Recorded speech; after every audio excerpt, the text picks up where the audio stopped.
Skiff Meetings podcast. My name is Miguel Neves, and I'm the editor-in-chief of Skiff Meetings. And in this episode, I have the pleasure of speaking with my friend Amanda Armstrong, Senior Vice President, Communications and Industry Relations at Encore. In this episode, we start by talking about the tremendous opportunities available to event professionals through volunteering. We talk about career mapping and how it comes down to the intersection of passion and impact. We talk about Amanda's new appreciation for the complexity of audiovisual operations since she started at Encore almost 2 years ago. We talk about how event design and strategy complement audiovisual production. And we talk about why creating belonging in the workplace is important. We also talk about why event professionals need to be in tune with human nature and the importance of being an ever learner in our career progression. I hope you enjoy listening to this conversation, and don't forget to check out the other episodes of our podcast.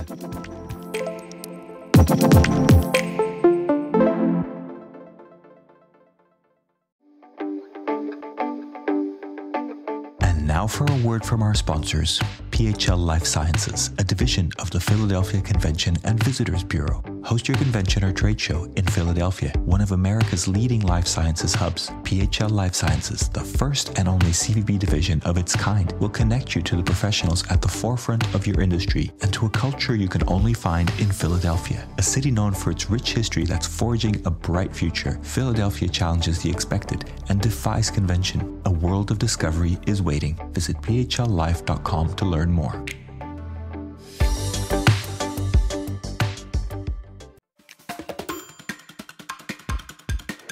Welcome to today's episode of the Skiff Meetings podcast. And today I am delighted to have my friend Amanda Armstrong join us at Skiff Meetings at the podcast.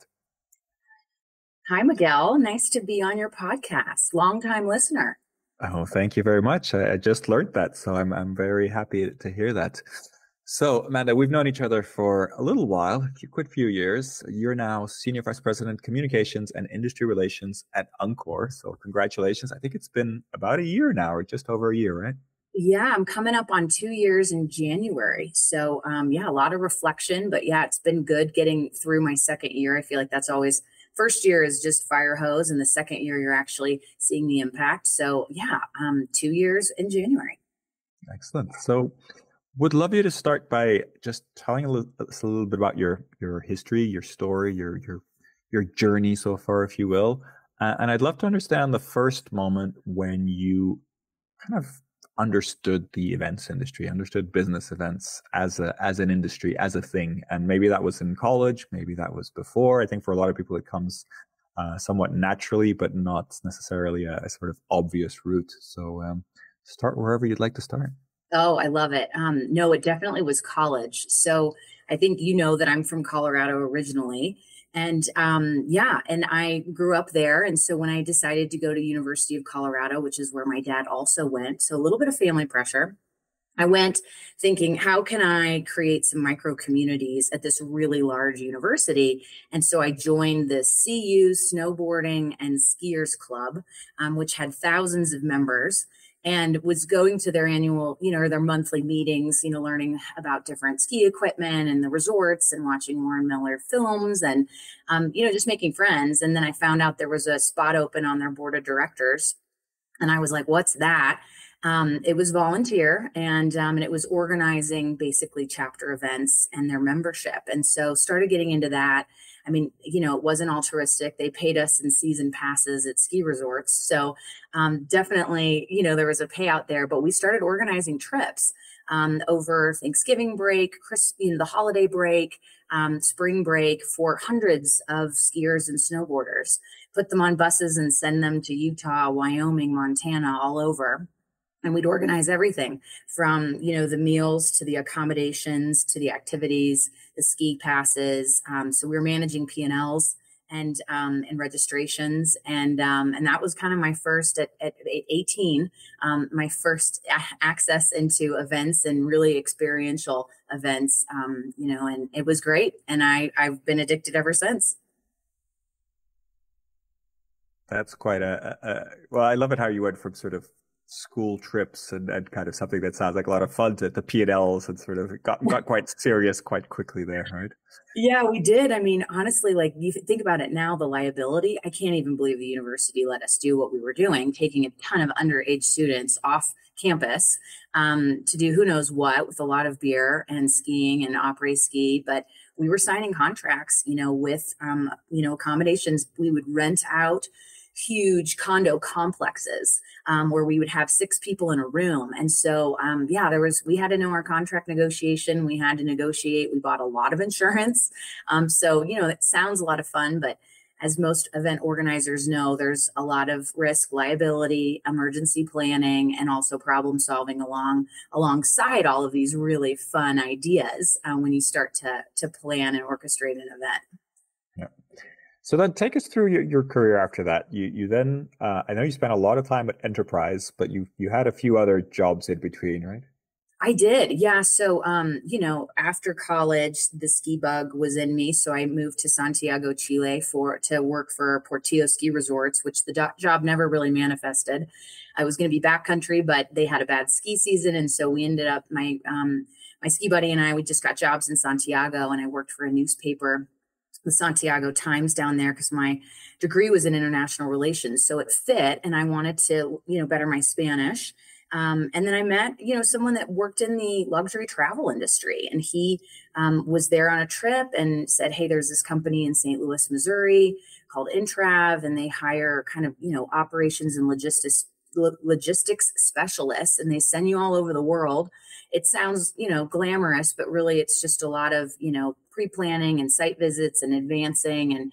And I said, that sounds a heck of a lot better than grad school. So I deferred and moved to St. Louis, sight unseen, really. And I was with a luxury travel company there for 5 years. And they sent me all over the world. It was an amazing experience. Again, lots of logistics, contract negotiations with airlines, riverboats in Europe. I ended up at the North Pole on a nuclear icebreaker from Russia, went to Antarctica, all over Africa. I mean, it was an incredible experience and taught me a ton about working internationally and also in different cultures and designing experiences, for groups of all different interests and all over the place. So that was after college.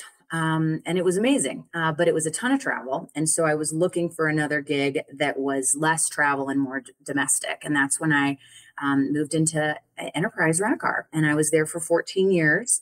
And it was an incredible experience there, building a team and orchestrating their international and national meetings, mostly internal.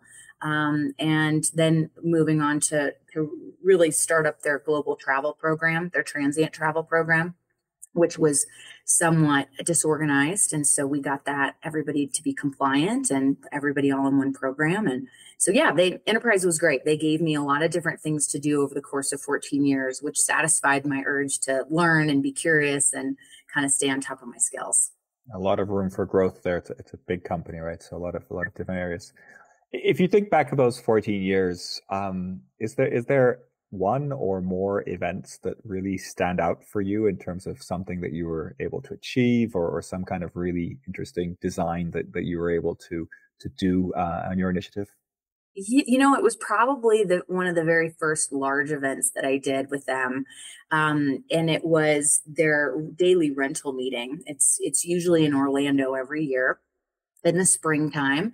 And it's bringing all of the rental managers into one place over was 7,600 attendees.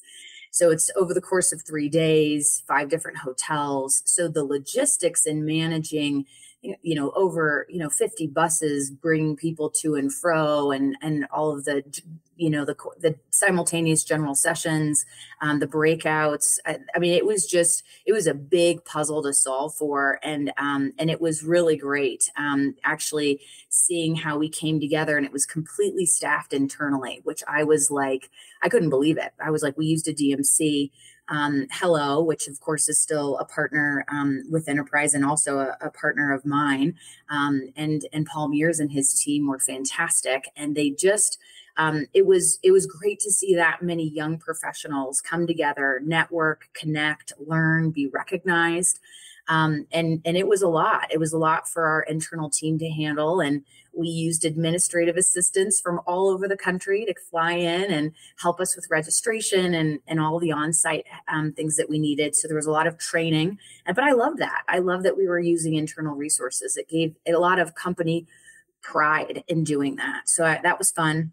So I think that was one of the biggest things. And of course, we had the fun part was, we rented out, I think it was like downtown Disney one night, and we had concerts, and we had the Beaches of the World beach party all over the golf course at the Marriott World Center. And we had a pub crawl within all the ballroom spaces and designed different different types of environments for people to walk around internally. So we just did a lot of fun, creative stuff in the evenings, but I really loved the logistics and the people movement and the programming and just the event design of it for that many people. Love it. And simultaneous with all this, I think we met really through MPI, and you were on the board, and then eventually you were chair for quite an interesting period of MPI. So take us through that sort of volunteer leadership journey for you. Well, I'm glad that you raised it because it really was career defining for me.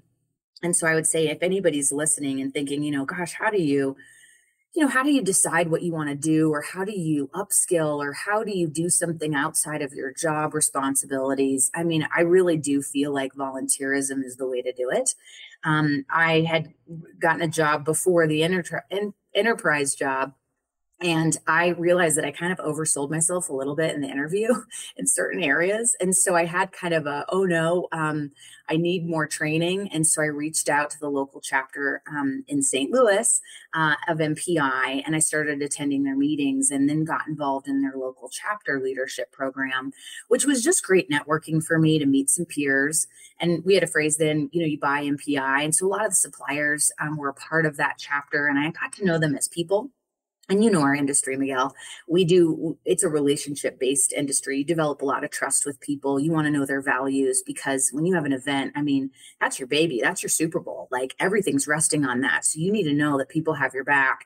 And so, yeah, I just started doing more business with the suppliers in that chapter. And then all of a sudden, St. Louis was selected to host WEC. And so Kitty Ratcliffe, who is a dear friend and longtime mentor of mine, asked me to co-chair.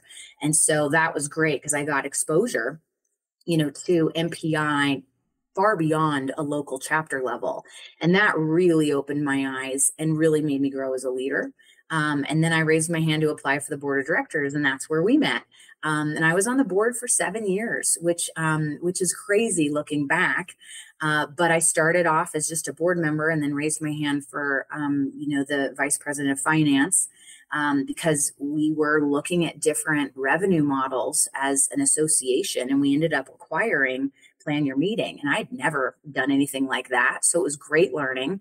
And again, this is all volunteer, right? Outside of my job responsibilities at Enterprise, who was incredibly supportive of me growing in this way.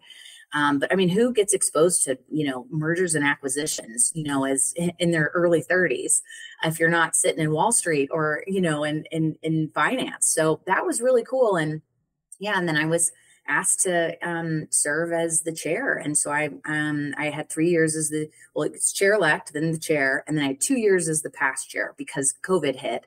And so Paul asked Steve O'Malley, Paul Van Deventer, the CEO of MPI, asked Steve O'Malley, the current chair, to stay on and me to stay on, just for continuity, because so much was happening. So yeah, that 3-year board commitment turned into 7 overnight, which I'm grateful for, because there's so much learning there, and it really did. The friendships too. Everybody on our board, including you, I still have such great memories, and also really a lot of respect for the leaders that I served on the board with, and still do to this day. So tell me a little bit about the jump to Encore. Obviously, Encore is a massive company, big player in the space. I think nobody would argue with being the largest AV company in the world. Of course, do other things as well. But it does seem like an interesting jump because Encore is such a big company. planning role, very, MPI chair, etc. And then jumping onto the AV world in somewhat of a sales role, not a full sales role, like a lot of different angles to that. But I'd like to hear that from you. Yeah, for sure. No, I think, and this, I'm sure everyone has gone through a moment in their career where they're like, okay, what's next? What am I doing? And I feel like that's one thing that I really want to highlight. I feel like when you're thinking about your career journey or career mapping, to me, it comes down to the intersection of passion and impact. And and I think that that's a hard target to find because it's always moving. If you're looking at yourself and analyzing kind of what is your passion, so aka what brings you joy, and then what is your impact? Well, what brings you joy might change. Obviously, it did for me. I mean, international travel, skiing adventures to international travel to organizing large corporate meetings, like all of that brought me a lot of joy. So it does evolve. So you got to kind of keep an eye on that. And then also the impact you have is directly related to your skills and experience. And how you can drive results. And that's going to change too, based off of what you're doing, what you're around, what you're learning. And so I feel like it's a moving target. And I think during COVID, it was a real time of reflection for me when the two things that I love the most, outside of friends and family, of course, are meetings and travel. And it was illegal to do both. So I think it was a real shakeup. And I think, obviously the whole industry was really kind of demolished. And then we were starting to rebuild. And in that moment, I said, what role do I want to play in rebuilding our industry? And of course, I still love enterprise and I'm completely loyal. Incredible leaders there, my old team, a lot of the employees, and the mission and vision of the company is so strong, as well as the family ownership. So nothing wrong there, but they're a mobility company. And so I thought, if I'm going to have an impact, I really need to move into a company that is 100% centered around the events industry. That's where I'm going to have the most impact in this next chapter.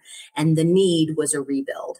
And my passion was still the same, connecting and inspiring people through events. Which is actually the mission of Encore. So it was kind of a perfect match when I started to look at what they were trying, what their mission and purpose is as a company, but then also where were they in their journey? And they were looking to rebuild differently. And when I kind of dug into that, it was values that were really important to me around DE&I, around bringing more women into audiovisual and tech. That was important to me, on creating a different culture that's more inclusive, that's centered around belonging.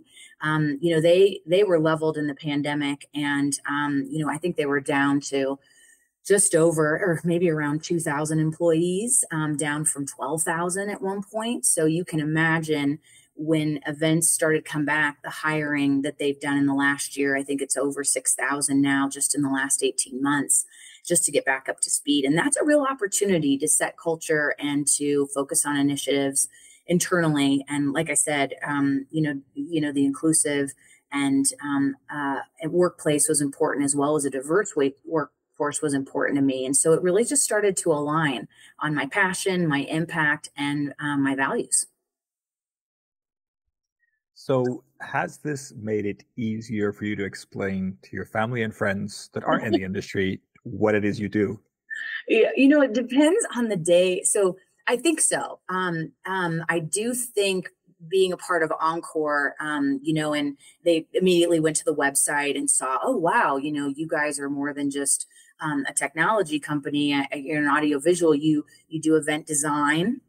You do event strategy, you do production, you have solutions for your customers. And I'm like, we absolutely do. So I think they now see the bigger picture. I think when I was at Enterprise, the stories that I would tell were mostly, and it's the ones that all you event professionals know.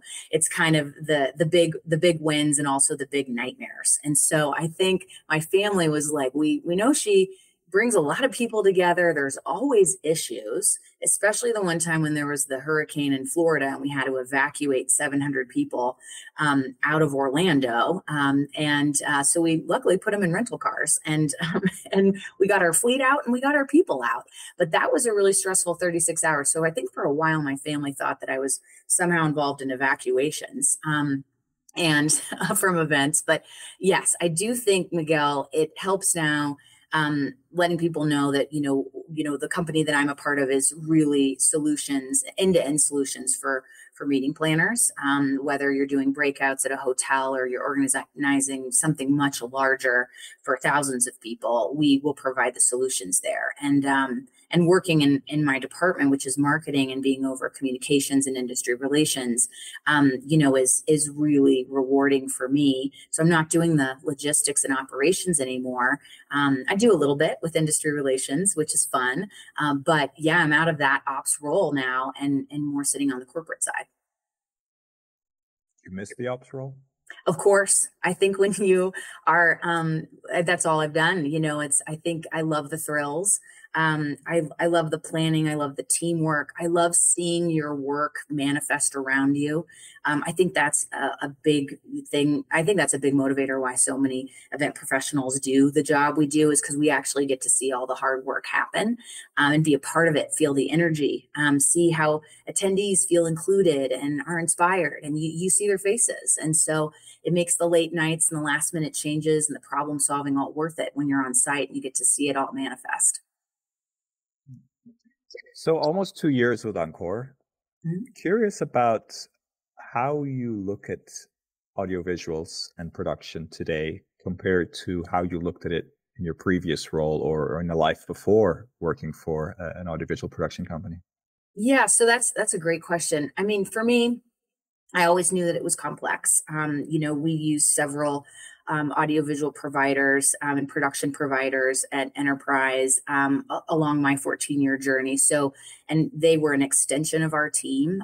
They were family to us because they had our back, and there was always, there's always issues with technology.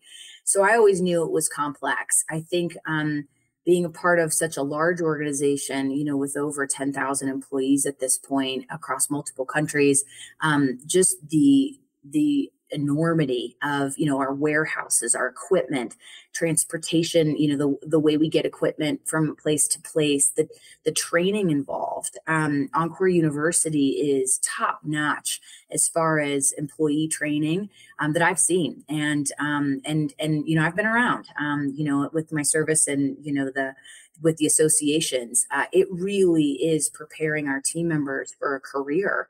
And it's more than just tech videos and training. It's leadership and communication styles. I mean, you really can have a career at Encore. And I think that piece of it, I never knew. I mean, I knew there was training, but I didn't know the investment that this company was making in its team members for the long haul.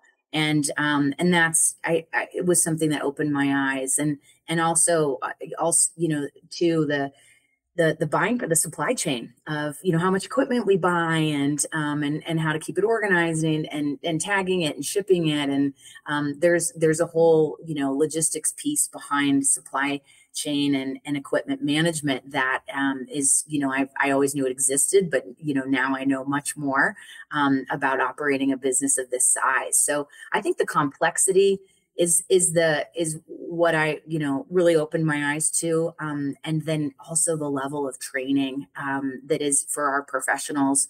I really have a larger respect for them as individuals, because I always knew our audio, our A1, as we call it, our audio one or our video one guys. It's like I knew that they'd been doing their jobs for many years, but the technical expertise that they need to know all the equipment, to know the latest and greatest, and also to problem solve on site, that's years and years of technical training. And it's nice to know a little bit more about it, having sat through some of those courses just to get better knowledge myself.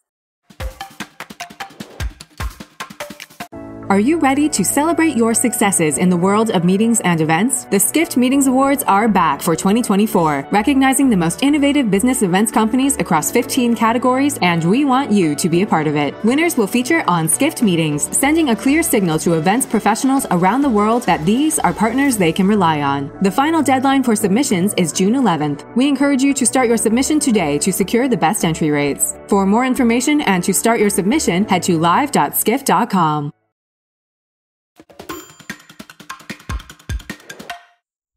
Well done for sitting through the courses. I'm sure that was eye-opening in many ways. Just a So few. To keep me honest, Miguel, just a few. When I was onboarding, I'm like, I should get in here and start learning because I wanted to have the proper terminology, just to be legit when I was on site. I like it. As a previous AV kind of worker myself, I think my knowledge is probably 20 years out of date now, so I probably could use a few of those courses. But you're also a certified event designer, and I know that's part of what Encore does. And I guess I wanted to kind of ask about how much event design is really involved with Encore, and how much what kind of teams do you have involved in that? How does that work? Because I imagine the equipment, the audiovisual is the bulk, but event design is obviously an important part of it as well. Absolutely. So I think this division was stood up before I obviously came aboard just 2 years ago. But it's led by Christine Kiesling, and she has a team of event strategists. And basically they do, it's not the bulk of what we do. I think it came up because we're listening to our customers, right? And our customers, as their events grow, they're like, you know what, I've got a new challenge. I've got, I don't know, a new CEO or some new stakeholders, or we just acquired a company. And so our event can't be what it was last year, which is bravo for everyone out there who is planning an event, not to do the copy paste of your event plan, but actually go into your event thinking what's changed, what's relevant, what are the new objectives and goals, and start there. Not a lot of people have the skills or the time to do it. So we heard from our customers, we need help with event strategy. This division was stood up. We have event strategists that are certified, and they go in and they help with that. And events are complicated. We do stakeholder mapping. There's many stakeholders in an event. It's not just the sales team and the executive leadership. And they encourage you to look beyond. It's not buyers and suppliers, but it could be, a attendee that's an award winner, first time attendee, back from maternity leave, that's neurodivergent and English is a second language. So that's one of your attendee profiles. And so I think it's so important that when you're doing this mapping, that you think about, for your event to be successful, you need to not just balance, the ROI of it, but you also need to be looking at your attendees and thinking about how can we customize and personalize this event so that they feel included, they feel like they belong, and they feel like they can connect. Because if they don't feel like they're included and they belong, then they're not going to connect. They're not going to take away what you're hoping to create, whether it's the retention of information or, assimilate, like adopting a new culture or networking or even selling. If they don't feel like the event is for them, I think that you're going to notice a lot less engagement. And so that's kind of, to me, kind of money down the drain. It's a very considered approach. Lots to unpack there. But wanted to cover a little bit about what you said about DEI. Yeah. And I mean, audiovisual, as far as I understand it, is one area, or one of the few areas in the meetings industry that's very male dominated.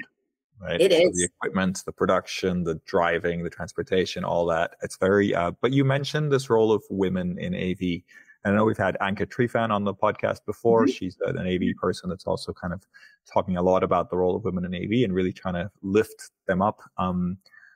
What are you doing about it at Encore? How does it work? I mean, I understand the advantage of a diverse workforce across any industry, but this is a very male-driven industry. How do you deal with that, and how do you see the future of that?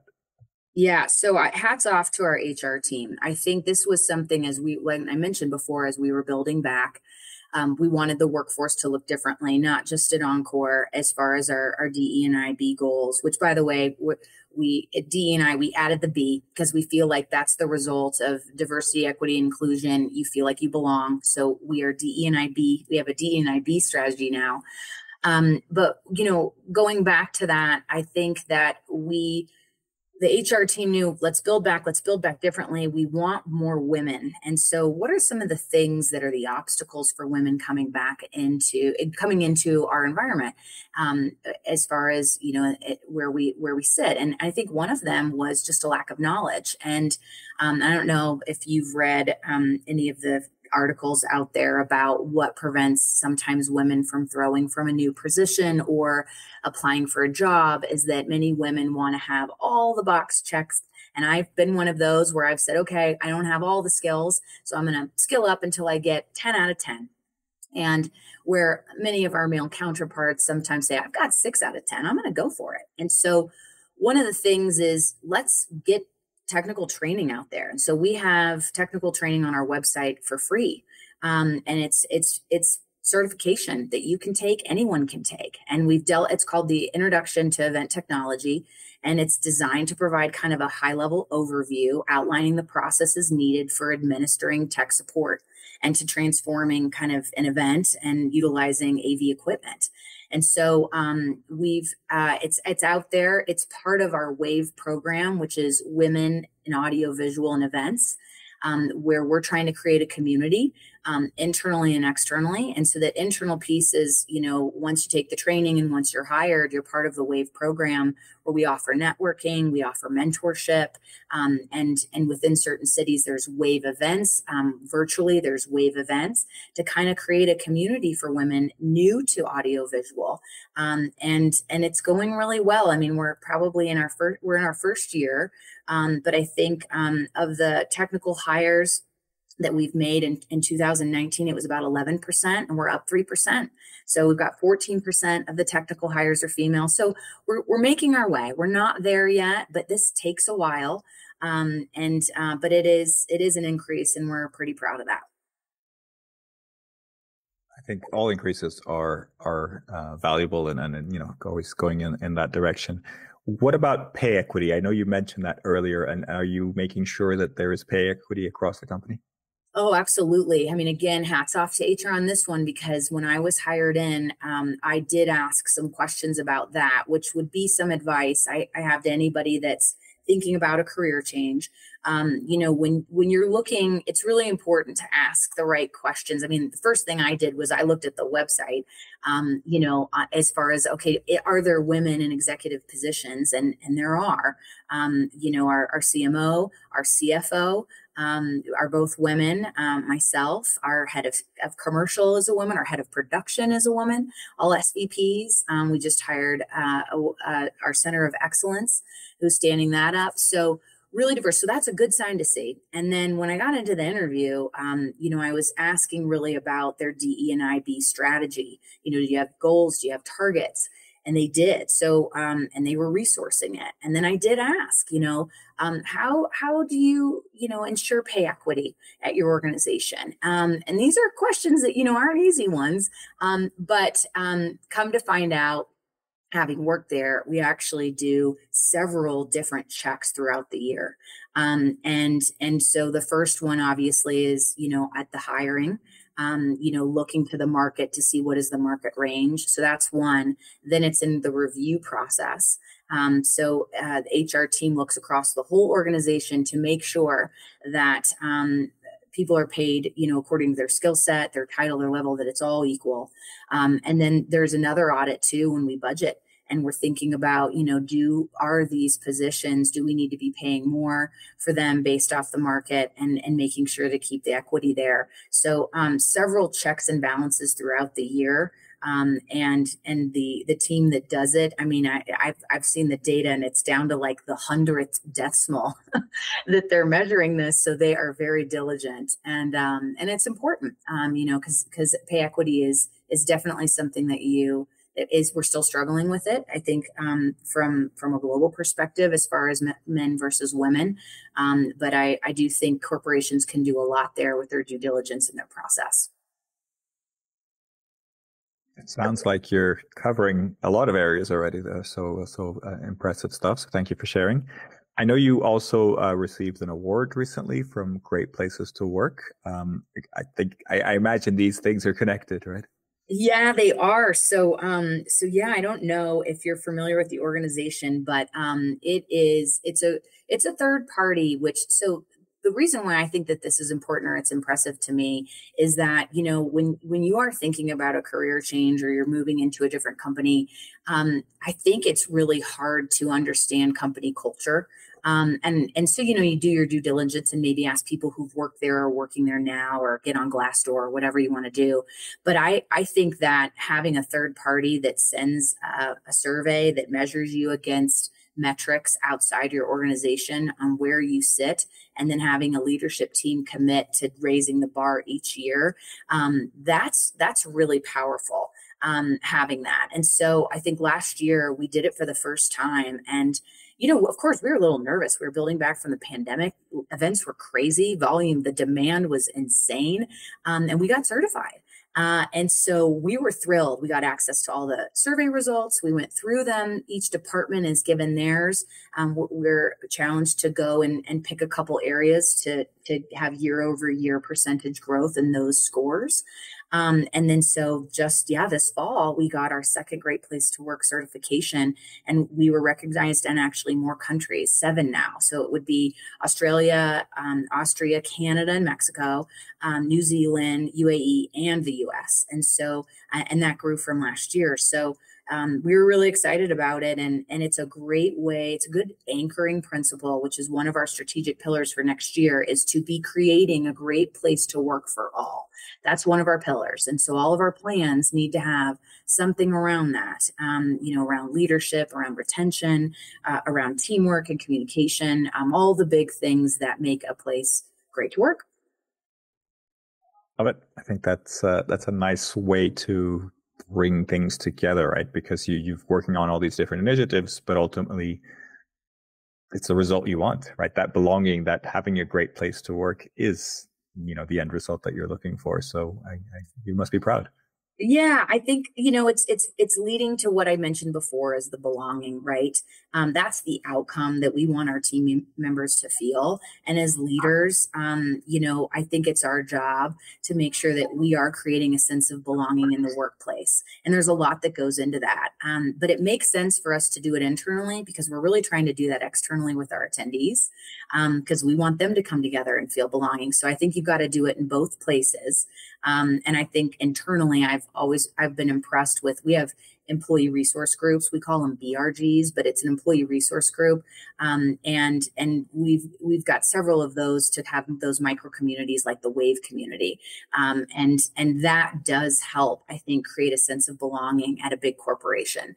And it's also what we're seeing in some event design, is creating those micro communities at large events, so you can find your people and you can connect on topics or values or challenges that you have in common. And that just makes your event experience also more rewarding.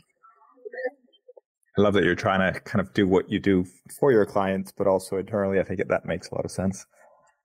So I want to go kind of bigger picture now. I want to talk about kind of how you're seeing the industry right now. Obviously, it's still a bit of a transition period. We're still trying to figure out what the new reality looks like. But are you seeing any challenges that maybe we should be paying more attention to than we are?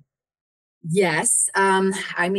Just, workforce, really. That to me is what just keeps popping up.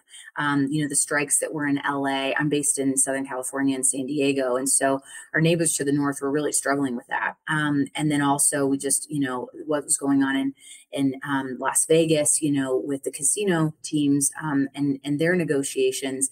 I really think that we need to be paying attention to workforce issues because it's so disrupting for all of us that are kind of working in the events industry when there are strikes.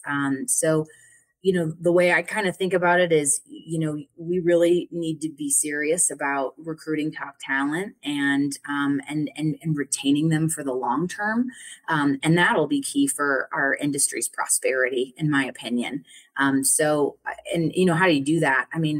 We've taken a look at, I think looking at the new value system and adapting to how we work and when we work and why we work, and making sure that we're relevant to our team's needs. So to me, we need to be advocates of the events that they can transform organizations. And we're looking about how we can build those micro communities that I mentioned. I think that's the way that we retain them. But then I also think we need to recognize their skills and pay them, what they're, a fair and equitable wage so that they really feel like there is a career path in the industry. Because I do think that pay, that equity, that work-life balance, all of those things come into factor in our industry. And if we value their talent and their skills, we need to be paying attention to what they value and what they want in an employer or in a work environment. I'm really glad you bring that up, because I don't think we address that too much in our industry, right? Because it's a wider problem. It's not necessarily an industry specific issue, but that doesn't mean we shouldn't address it, or it shouldn't be one of the challenges that we're kind of looking at, right? Absolutely. So what about if you had a magic wand and you could kind of change something about the industry, or change an attitude or something that people ask you for that annoys you? I don't know, anything like that. If you could just magically change something in the industry, do you have any idea what that would be? Well, probably just because I was just talking about it, probably work-life balance for all of our event professionals out there and our technicians, anybody in our hotel partners and all the hospitality workers. I just feel like the best part of our industry is the wonderful events, but the hours around them and the stress around them and the changes. If I could somehow wave a magic wand and take the stress out of events, but keep the thrill of executing it and the payoff of seeing everybody inspired at the end, that's what I would do. And that would require a lot, Miguel, because the event schedules are crazy in our industry. The hours are crazy. Stakeholders sometimes don't understand deadlines or timelines or the trickle down of the little change they make close to an event, the impact that has on an entire team and maybe even an entire hotel. So if I could wave that wand, it would be everybody have a shared understanding of event logistics, and also everybody be wiped away of the stress that comes around executing events. Wonderful wishes. I wish we could make that happen, but somewhat in the nature of events, I would imagine. So what about the how you see events in the future? If you could think of an event in 5 or 10 years time, do you think it's going to look very different to today? And if so, what do you think the main differences are? Is it an AV thing? Is it the way we show up? Are we all going to be wearing VR headsets? I mean, obviously that might be a bit utopian, but what do you think? So I think technology will obviously play a part, right? We've seen just in the very short time that AI has been around what it's been able to do. So technology is going to be there. But I still think people will come together in events seeking a sense of connection, more an in-person connection. And I think to me, it'll really be about getting personalized and to figure out what is that connection for that audience. And creatively how to connect those people across space and time, and kind of breaking down old and tired event formats and thinking really out of the box, which is scary for a lot of Plan A or Type A planners, or maybe conservative stakeholders. But I think we need to be really in tune with human nature and how people want to work and connect. And when we start listening and making decisions around that, and I mentioned, that sense of belonging and inclusion and designing events around that, I think we can use technology to help get us there. But I ultimately think we want the in-person connection and not necessarily to be behind goggles or, in a room surrounded by technology all day. I think we want to be with people. I think we want to be in nature. I think we want to have all those things a part of our event experience in the future. I do think we want to be people, so I'm glad you agree there. So last sort of general question for you. Want to get your thoughts on future young generations in the industry and really advancing their career. So I guess this is a two-part question, which is how do we attract people into this industry? Because like you said, there's these long hours. The pay is not necessarily great. And maybe some of those perks of traveling aren't as desirable these days if people are kind of working remotely or things like that. So I think there might be an issue of attracting people in the industry, and it's hard to recruit talent. But also once you have the talent, what about people that are wishing to grow in their career? You've already mentioned a bit, but wanted to get your kind of thoughts on how to encourage people to do that. Yeah, sure. Well, I think attracting people into the industry, I do think that we need to provide a career path. I think we need to be very intentional about that. And that's kind of why I mentioned the Encore University and me being so impressed that you can take classes anytime. They're all accessible so that you can pivot. And if you are doing operations in hotels and you want to go into something else, you can take those classes on your own, bubble it up to your manager. I think that we need to be more intentional about that, about career pathing, because I think that's how you retain somebody for the long term, is you grow with them and you provide them opportunities. Obviously, it needs to be, it needs to be a fair and safe work environment. Work-life balance needs to come into play. I think we really do need to take a look at the challenges women face in event industry, as far as if they have childcare, elder care responsibilities. How are we looking at that with these long hours and balancing stress? So I think we need to holistically look at the events industry and really ask that question: why would somebody want to work here? And then design, because we're competing for talent that are going to other places that have figured out that balance. Now, I would argue that they don't necessarily have the payoff that we get, and being part of the hospitality industry is where I want to be, because it's about service. So I do think that we've got, values beat. I think our values kind of beat any other industry, but so yes, we need to evaluate that. But then to your second part of the question, what's the advice for people to advance their career? I would say, number one, get out of your comfort zone. It's scary and it's a little cliche, but I think we need to learn as professionals and as folks wanting to grow, to be able to cope with a bit of failure and to let go of that perfectionism that we might have, or that risk of failure, or that risk of not being good at absolutely everything. I think we just need to accept it. So that would be one piece. And then the second thing I would say is start preparing now for your next role. And you might not know what it is, but just stay curious, take classes, upskill, network, just be thinking I don't really know where the next opportunity is going to come from, but I'm going to do some different things. I'm going to maybe volunteer. I'm going to take some classes online. I think just start kind of preparing now, so that you're kind of an ever learner and you're continuously evolving. Because I think trying new things and stretching yourself, I think it's really important. Keeps you, you're able to adapt, you're resilient. All of those qualities, I think, will serve you in your next role. So start now. I really like the ever learner. I think that's a nice term. I like that, ever learner in careers. Excellent. Amanda, it's been a pleasure as always. Wanted to wrap up there. I really appreciate the time that you spent with us, and I hope the listeners enjoyed our chat. But I wanted to get your recommendation for somebody else who should be a guest on the podcast.